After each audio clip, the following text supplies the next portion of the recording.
ça c'est le setup que vous voyez dans les vidéos. Normalement, vous voyez un truc qui ressemble plus ou moins à ça. Et avec ma petite bouille qui est normalement par ici. Mais on va parler aujourd'hui donc de ce setup. Alors je sais pas trop par quoi est-ce que vous voulez commencer, mais je pense qu'on va commencer par la plus grosse pièce physique du setup, à savoir l'écran. Et donc en fait ça c'est un LG, attendez comment est-ce qu'il s'appelle, c'est un 27 UL 850.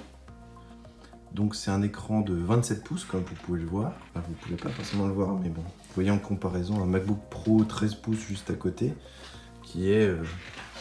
on a l'impression que c'est un iPhone le truc, tellement il est petit.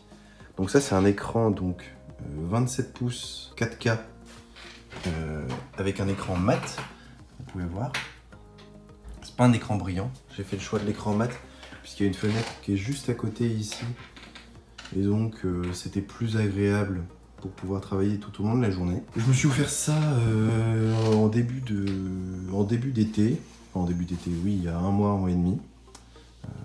Parce que je savais que j'allais avoir pas mal de trucs à travailler cet été.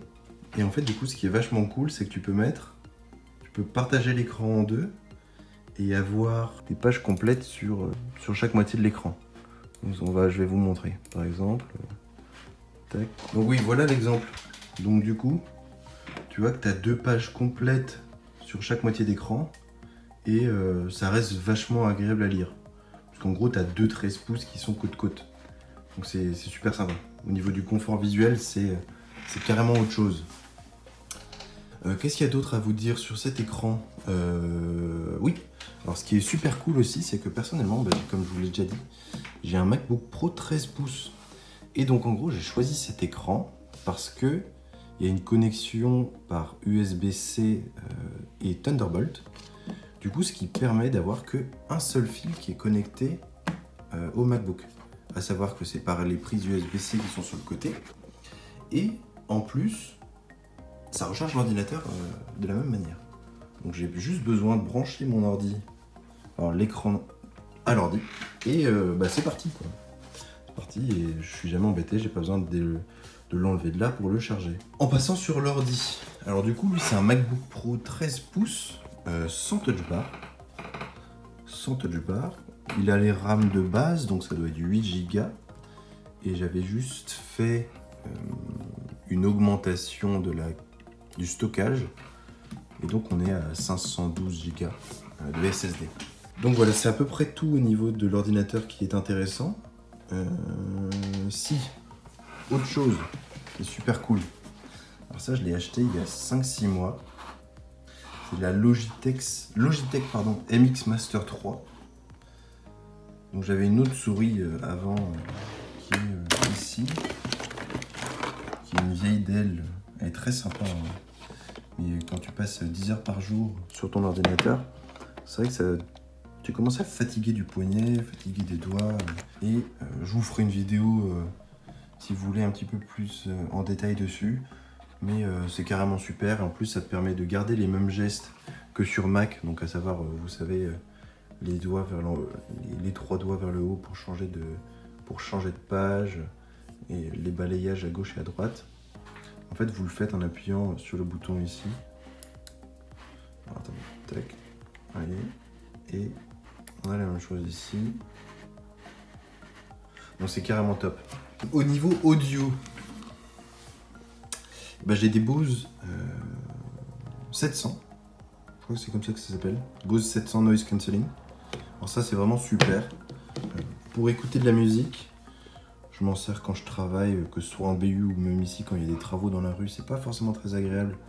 Donc c'est vachement cool, tu mets ça sur tes oreilles et let's go, c'est noise cancelling, donc c'est super agréable. Ils sont super, comment dire, les coussinets sont super doux, super malléables. Tu transpires pas trop là-dedans en plus. Et, alors attendez, je vais essayer de vous faire le test. Ils sont très flexibles, hein, je ne vais pas vous faire le test. Moi j'ai une très grosse tête, ça passe tranquillement dessus, il n'y a aucun souci. Et ce qui est aussi cool, ils se rechargent en USB-C. Et donc, ça permet en gros d'avoir qu'un seul câble un seul câble qui recharge sur le même qu'avec l'ordinateur qui est juste ici. Donc voilà, c'est super sympa. Avant, j'avais les AirPods première génération. Pour être tout à fait franc avec vous, je m'en sers toujours pour passer des coups de téléphone. Je trouve que c'est un petit peu plus confortable de passer des coups de téléphone là-dessus qu'avec le Bose 700. Pour des raisons que j'ignore. Probablement parce que c'est trop isolant comme casque pour passer des coups de téléphone. Je préfère encore utiliser les AirPods. Ensuite, on a l'iPad Pro sur lequel j'ai déjà fait quelques vidéos. Et j'ai pas encore fait la vidéo de review complète. Elle viendra courant de semaine prochaine probablement. Avec le keyboard Folio.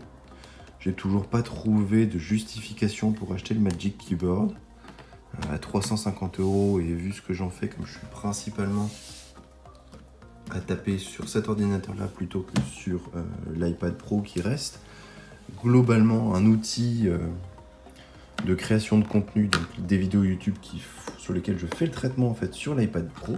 Je me sers très peu finalement de l'iPad Pro pour écrire des textes très long. Je crois qu'on a fini au niveau du setup informatique.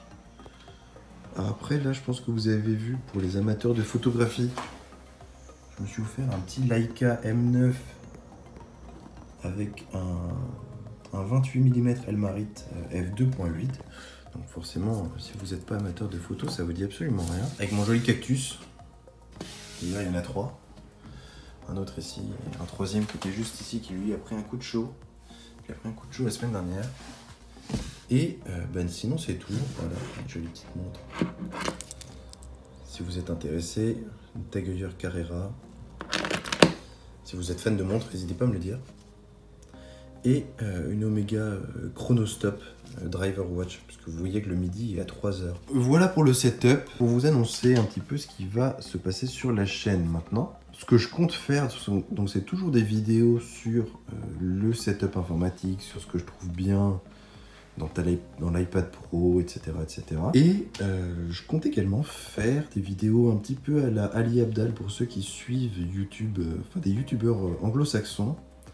Donc à savoir sur la méthode de travail, des petits conseils à donner pour les étudiants, puisque c'est vrai que moi, ma vie étudiante touche à sa fin et je pense qu'il est intéressant que j'apporte. Je pense que j'ai une valeur ajoutée pour les jeunes étudiants, des conseils à vous donner sur les applications à utiliser, sur les méthodes de travail aussi. Et voilà. Donc je pense qu'on n'est pas trop mal là-dessus. Et écoutez, je vous souhaite une très bonne semaine. On se retrouve dans la prochaine vidéo. N'oubliez pas de mettre un pouce bleu sur la vidéo et de vous abonner à la chaîne, évidemment. Et c'est tout pour nous. Allez, salut!